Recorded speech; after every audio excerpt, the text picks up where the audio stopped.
Acompáñeme al libro de Números. En el libro de Números, para aquellos que no tienen Biblia, no se preocupe, ya van a aparecer en la pantalla, ahí está todo también.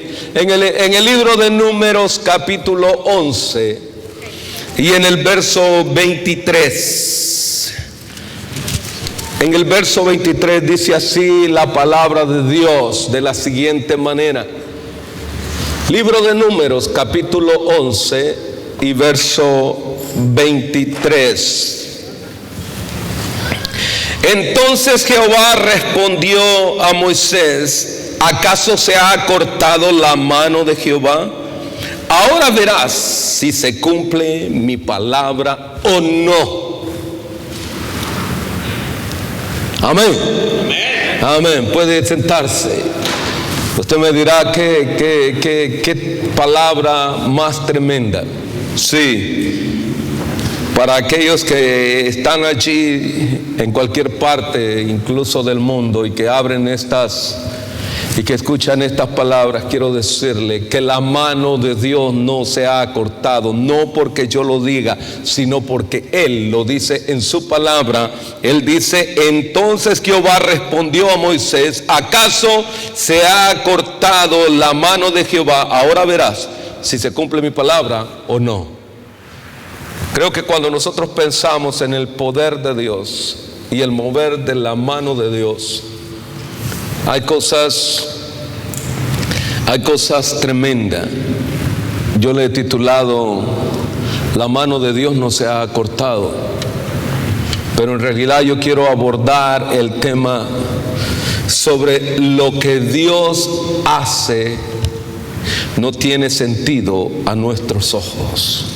Porque muchas de las cosas que Dios hace no tienen sentido a nuestros ojos. El día jueves pasábamos ahí, caminábamos por unos pasillos en uno de los hospitales. Íbamos con mi esposa. Y cuando vi unos cuadros ahí y me detuve para leerlo. Y empecé a leer el historial del hospital. Y me puse y me di cuenta que la mayoría de personajes que aparecían en esos cuadros eran mujeres. Pero qué tremendo es que muchas veces nosotros venimos al Evangelio y estamos llenos de tantas cosas que nos interrumpen a hacer cosas tales como esta. ¿Por qué digo yo esto?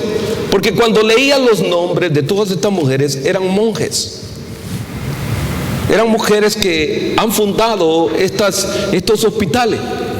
Y vienen de acá del norte de Carolina, Nueva York y todas estas. Ahora digo, pero qué visión más grande la de estas mujeres, que teniendo el corazón de parte de Dios, se atrevieron a hacer cosas grandes, en los cuales en estos hospitales se reciben a personas de todas las nacionalidades. No importando de dónde sea, se reciben. Pero ¿sabe una cosa? Nosotros como cristianos tenemos tantas deficiencias y tantas limitaciones, no porque Dios no esté con nosotros, es que nosotros nos limitamos a hacer lo que Dios quiere que hagamos.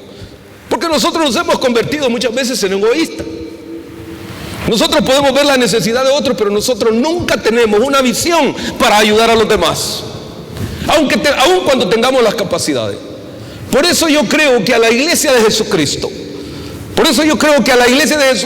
se le deben de añadir profesionales, médicos. Los jóvenes deben de estudiar medicina. Las señoritas deben de estudiar leyes. Y deben de prepararse. ¿Por qué? Porque realmente creo que como siervos de Dios y como la iglesia de Jesucristo, debemos de tomar nuestra posición y que no sean simplemente otras personas que también amaron a Dios y que cuando lo vemos del punto doctrinal, lo vemos del punto de vista doctrinal, decimos ellos están errados. No, aún sin embargo, aunque lo veamos y nosotros digamos, ellos están errados en la doctrina. Sí, hermano, pero ¿cómo van a estar errados en la doctrina? Imagínense, pueden estar errados en la doctrina, pero han edificado universidades, han edificado colegios, han edificado hospitales. ¿Y la iglesia de Jesucristo qué está haciendo? Entonces yo le pedí perdón a Dios. Y le dije: Señor, perdóname, pues yo no me voy a seguir peleando con ninguno. Que el entendido que entienda, y el que no entienda. ¿Estamos de acuerdo? Ya se puso triste. Si no, le estoy regañando, lo estoy invitando, lo estoy motivando para que veamos. El propósito mío esta tarde es para que usted cobre ánimo y se dé cuenta que Dios tiene un propósito especial en la vida de cada uno de nosotros. No importa su capacidad intelectual, pero Dios tiene un propósito específico en la vida de cada uno de nosotros. A ver, por lo menos levante la mano y diga sí, amén. Sí, porque algunas veces estamos en la condición en la que estamos porque nosotros queremos estar, no porque Dios quiera tenerlo allí. Dios no lo quiere tener ahí. Dios quiere romper la cadena, Dios quiere levantarlo, Dios quiere ayudarlo, Dios quiere darle sabiduría, pero nosotros tenemos que actuar. Porque esto me recuerda aquellas palabras del profeta Isaías, ahí en el capítulo 1, si me acompaña, mire. Creo que allí es un pasaje bien sencillo para entender el propósito de Dios. En el capítulo 1 y en el verso 3, el verso 2, perdón, dice: oíd cielos y escuchad tierra, porque habla Jehová. Crié hijos y los engrandecí, y ellos se rebelaron contra mí. O sea, ¿qué quiere decir? ¿Por qué nosotros atacamos o peleamos con Dios? Cuando el propósito de Dios, mire, escuchaba unos noticieros, me comentaban a mí ciertos noticieros que están pasando, por lo menos en la República del Salvador, que gente está muriendo por el pandillerismo y se está convirtiendo otra vez en otra guerra más. Y yo decía, y esto es una plaga. Ahora, pero mire, ¿cuántas veces Dios ha tenido misericordia del Salvador? ¿Cuántas veces Dios no ha tenido misericordia de Guatemala? ¿Cuántas veces Dios no ha tenido misericordia de Honduras? ¿Cuántas veces Dios no ha tenido misericordia de Nicaragua? ¿Cuántas veces Dios no ha tenido misericordia de Panamá? ¿Cuántas veces no ha tenido Dios misericordia de todo el mundo? Y sin embargo siempre nos rebelamos contra Dios. A ver, ¿Dios ha tenido misericordia con usted? Diga sí, amén. Sí, Dios ha tenido misericordia, porque en algún momento Dios ha tenido misericordia con nosotros. Nos ha librado de algún accidente, de algo trágico, de algo horrible. Y mire lo que pasa. Dice el verso 3: el buey conoce a su dueño y el asno el pesebre de su señor. Israel no entiende, mi pueblo no tiene conocimiento. Cuando hablamos de conocer a Dios, no necesitamos ser intelectuales. Lo intelectual lo necesitamos para abogar, para interceder, para ayudar al pueblo de Dios. Pero en este caso se trata de conocer a nuestro Creador. ¿Quién es Dios? Me recuerdo de aquel hombre que lo escuché predicar en una iglesia grande y dijo estas palabras.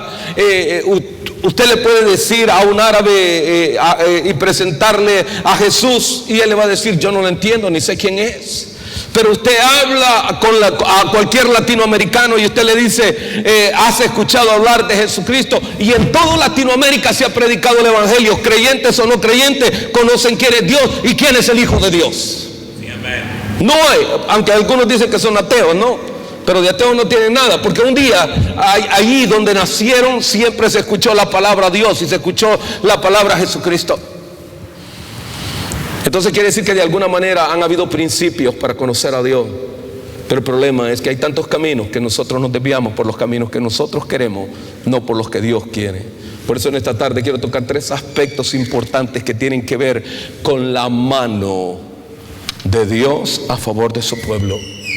¿Por qué? Mire, el primero de ellos, yo quiero que aunque este capítulo, cuando usted lee el capítulo 11 del libro de Números, del verso 1 hasta el verso 36, quiero decirle algo. Este capítulo se divide en 3 secciones, así sencillamente, se divide en 3 secciones, ¿sí? La revelación o la rebeldía del pueblo de Dios para con Dios y la mano de Dios sobre el pueblo, indicándoles que Él está allí, y la provisión de Dios. y la provisión de Dios, porque hay una palabra profética bien marcada allí. Y después la voy a enseñar y la voy a afirmar. Número uno, primero de ellos es que yo quiero que nosotros veamos verdaderamente que la mano de Dios nos da a nosotros una total seguridad. No importa lo que estemos pasando, no importa lo que cada uno de nosotros esté pasando. Es fácil muchas veces hablar de Dios cuando todas las cosas están yendo bien, pero es difícil cuando nosotros pensamos que no tenemos nada, pero que nos sentimos seguros cuando alguien nos puede dar la mano.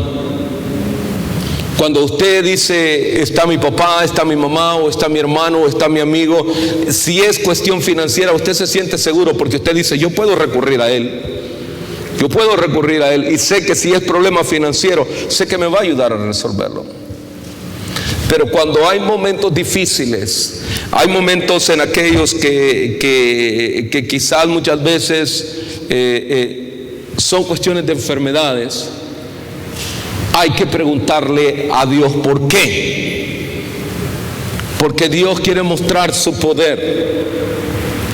Dios hablando de muchas formas y de muchas maneras a la iglesia en este tiempo. Porque lo que pasa es que cuando nosotros pasamos a veces por enfermedades en la familia, nosotros nos enojamos con Dios y no le preguntamos, ¿qué quieres enseñarnos, Señor? Nosotros siempre renegamos en contra de algo, y esto era precisamente lo que el pueblo de Dios estaba pasando. El pueblo de Dios estaba pasando que se había cansado desde el verso 1 en adelante del capítulo 11 del libro de Números. Empieza el pueblo a altercar con Dios porque ya se habían cansado de estar comiendo maná. Y ellos pero si estaban en esclavitud, estando en esclavitud, el Señor viene y los liberta. Pero cuando los liberta, cuando usted está ¿a cuánto les gusta vivir en su cuarto, en su recámara? A ver, ¿a cuánto se sienten bien cuando llega la noche y se meten en la recámara y se acuesta? ¿Cómo se siente usted en su recámara? Muy bien, ¿no? Sí. Pero cuando el siguiente día aparece la puerta sellada y a usted no le permiten salir y usted tiene que continuar en el cuarto, ¿cómo se va a empezar a sentir? Se va a poner de pie, va a caminar alrededor de la cama, se va a volver a tirar a la cama. Y aunque usted tenga el cable, aunque tenga DirecTV, aunque tenga Warner, ¿cómo se llama el otro? Usted puede tener todas las... Y usted se mete allí. Pero si ya pasó 2 días y usted sigue encerrado en ese mismo cuarto, ¿cómo se va a seguir sintiendo? Pasa el tercer día y usted sigue encerrado en ese mismo cuarto, ¿qué va a pasar? ¿Cómo se sentirá?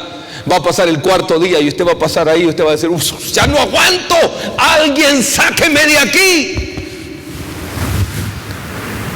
Hay hombres que en la Biblia estuvieron en esas condiciones. Pero esas cosas inentendibles que pasan en la vida de cada uno de nosotros tienen una razón de parte de Dios. Cuando tú más cansado estás, cuando parece que no ves el camino abierto, cuando no ves la luz del camino, cuando parece que estás pegando contra pared, cuando parece que no hay nada que se pueda abrir, cuando parece que el golpe que te dio la vida ahora ha sido más fuerte y te está doblando, dóblate, pero dobla tus rodillas delante de Dios, porque entonces Él te ayudará a salir adelante. Porque aquellos que confían en Dios, verdaderamente, créeme hermano, aquellos que creen en Dios, el Señor, llorarán, pero Él recogerá tus lágrimas y Él te ayudará en medio de todo ello. ¿Por qué lo digo? Porque mire, para que se dé una idea, cuando nosotros estamos en las pruebas, nosotros nos enojamos con Dios. En el verso 4 del capítulo 11 dice, y la gente extranjera que se mezcló con ellos tuvo un vivo deseo, y los hijos de Israel también volvieron a llorar y dijeron, ¿quién nos diera de comer carne? Ahora, ¿ellos qué era lo que querían? Ellos querían comer carne. A veces nosotros queremos algo más todavía. Y él dice, nos acordamos del pescado que comíamos en Egipto de balde, de los pepinos, de los melones, de los puerros, de las cebollas y de los ajos. Y empezaron ellos a acordarse de todas las cosas.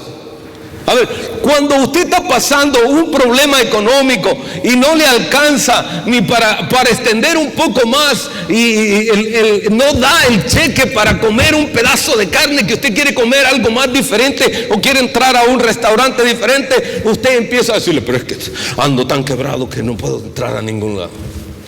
Parece que no alcanza, la tarjeta de crédito está hasta el tope, no hay ni cómo, llaman para cobrarle y parece que todo está yendo de mal en peor. Ahí estaba el pueblo. Ellos ya no querían lo mismo, ellos ya no querían el maná, ahora ellos querían carne. ¿Y sabe contra quién se pelearon primero? Fue contra su líder. Y su líder era Moisés. Y le dijeron, ahora ya no queremos maná, ahora nosotros queremos carne. Y aquel tenía un problema grande. Aquel tenía un problema grande porque ahora a más de 600,000 personas tenía que darles de comer. Oiga, y para darle 600,000 personas, a ver, dígame, ¿cuánta cantidad de animales hay que matar? Hay que tener una buena cantidad de carne. Y peor si todos comen así como come el pastor. ¿Sí? Imagínense. ¿Que come bastante? Bueno, porque yo sé que yo como bastante, ¿sí? Pero bueno, imagínense. Para darnos, entonces ahí empieza el dilema de Moisés con Dios. Y le empieza a decir, a ver, tú me los diste, los sacaste de mis lomos, son tu pueblo, pero tú me los diste. Y yo creo que la mejor forma de orar para con Dios es decirle y recordarle que Él nos ha dado una promesa a nosotros. Y cuando usted está en problema, usted tiene que decirle. Por eso es la importancia de identificarse con el Padre. Creación de Dios somos todos, pero hijos de Dios no somos todos. Porque con el corazón se cree, pero con la boca se confiesa para salvación. Más ¿qué dice? Más a los suyos les dio potestad de ser llamados hijos de Dios, dice el Evangelio según San Juan. Entonces, en otras palabras, yo tengo que recibir a Jesucristo como el Señor, no una religión, sino para identificarme que soy un hijo de Dios. Y entonces cuando yo tengo esa relación con Dios, entonces yo puedo decirle, Padre, pero si tú has dicho que tú serás mi proveedor y mi ayudador. Entonces cuando nosotros empezamos en eso, podemos acercarnos confiadamente al trono de Dios y decirle, Señor, ayúdanos en este momento. Hay una diferencia. Aquí estos eran hijos de Dios, pero ahora ellos ya también se habían cansado de estar comiendo lo mismo, ahora querían comer otra cosa. Pero entonces Moisés no les podía resolver el problema, porque a Moisés no le alcanzaba ni que recogiera todos los animales de ellos para darles de comer a todos ellos, porque todos querían carne. A veces nosotros queremos cambiar el problema, nosotros queremos cambiar de situación, estamos cansados de lo que está pasando. Hay mujeres que están cansadas que ya su marido no cambia, hay hombres que están cansados que su marido no cambia, que sus mujeres no cambian también. Estás cansado de la situación que no cambia. Pero yo te diré, esto no es con fuerza, no es que agarremos a golpes a alguien, pero sí hay uno que puede cambiar las cosas. Y ese se llama Jesucristo, el Hijo de Dios. El que puede tocar y cambiar la vida de una persona. El que puede resolver el problema, el que puede cambiar todo aquello. Aún el cáncer lo puede eliminar. Aún entre medio de todo ello, el poder de Dios puede hacerse manifiesto, porque es suyo el poder y la autoridad. Pero a veces nosotros nos quedamos ahí así como queriendo. Mire, yo le voy a decir, a ver, ¿cuántos han escuchado este pasaje? Este pasaje dice así: y solamente los valientes arrebatarán el reino de los cielos. ¿Lo ha escuchado usted? ¿Sí? Si usted lo ha escuchado, quiere decir que usted es valiente. Amén. Dígame amén, por favor, por fe. ¿Sí? Yo le voy a decir por qué. No, porque a veces dice, solo los valientes. A ver, yo le voy a decir algo. Si usted ha leído el Antiguo Testamento, dice la Biblia que David tenía 30 hombres. Dice que tenía 30 hombres de guerra. Hombres que completamente no era que no tenían problema, ellos tenían problemas y por eso se les conocía como valientes. Porque cada vez que venía el enemigo a atacarlos, ellos se ponían adelante y no se ponían por su fuerza, sino por la confianza y seguridad del Dios el cual David adoraba. Y ellos creían en eso. Wow, y entonces yo digo, bueno, Señor, yo creo en tu poder. No es que el pastor pueda hacer las cosas porque él sea más valiente que ninguno. Yo no soy más valiente que ninguno de ustedes, pero una cosa sí le voy a decir, es que yo me sigo tomando cada día más de la mano de Dios. Aleluya. Y si usted lo hace, usted se va a sentir más seguro. Pero tenemos que romper. ¿A dónde? Acá. Diga así conmigo, acá. En mi corazón yo debo de romper toda esa separación que tengo con Dios. ¿Por qué? Porque algunas veces nos cuesta trabajo. Nos cuesta trabajo entenderlo. Miren, el Salmo 139, verso 5 dice: detrás y delante me rodeaste y sobre mí pusiste tu mano. Le dio seguridad. En otras palabras, Dios da seguridad a quienes son sus hijos, a quienes son su pueblo. En el libro de Daniel, capítulo 6 y verso 22, nosotros encontramos la historia cuando Daniel fue echado al foso de los leones. Y cualquiera diría, esta es una historia, pastor. No, esto no es una historia, esto es una realidad de aquellos que creen al Señor. Mire, ahí dice: y mi Dios envió su ángel, el cual cerró la boca de los leones para que no me hiciesen daño. En otras palabras, el ataque del diablo puede ser tan fuerte, pero te diré una cosa: él te atacará con todo, pero hay alguien que te ha dicho que él será tu escudo, tu fortaleza, y estará contigo. Y es ahí donde nosotros empezamos a cobijarnos y empezamos a sentir que todo aquello, esto viene de parte de Dios. Porque a ver, me recuerdo que alguna de las clases que estaba dando hace algunos días, hace algún tiempo, compartía esta parte del testimonio mío, que en una de las ocasiones me senté, me arrodillé a orar. Y cuando estaba en lo mejor de orar, yo sentí la presencia de Dios y sentí una mano fuerte en la parte de mi hombro. Porque yo en la oración yo le decía: Señor, yo quiero sentir tu presencia, yo quiero sentir que tú estás conmigo, yo quiero sentir que alguien toca mi vida, quiero sentir una mano palpable sobre mi hombro. Y cuando estaba en ese momento, yo sentí una mano acá, al instante sentí la mano acá. Y me levanté con la misma y volteé a ver quién era el que estaba ahí, y no había nadie.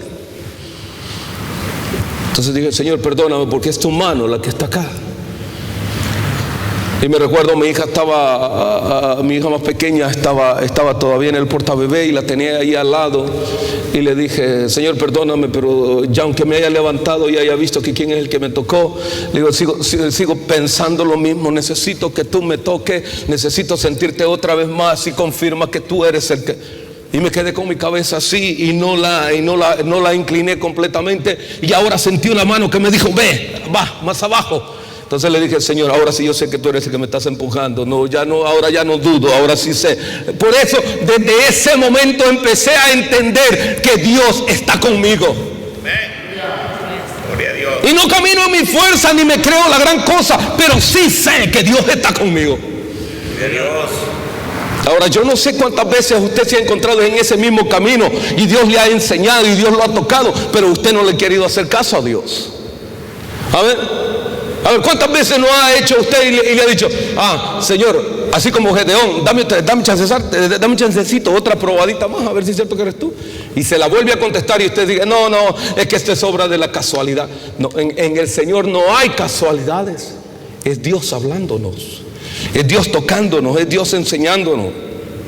¿Por qué? Porque esto nos lleva a nosotros a ver en el Génesis capítulo 28, verso 15. Nosotros vemos aquella promesa que Dios le dio a Jacob. Mire, y él le dijo: he aquí, yo estoy contigo y te guardaré por donde quiera que fueres. En otra palabra, cuando nosotros venimos y recibimos a Cristo, a donde quiera que nosotros vayamos, Él estará con nosotros y Él irá con nosotros.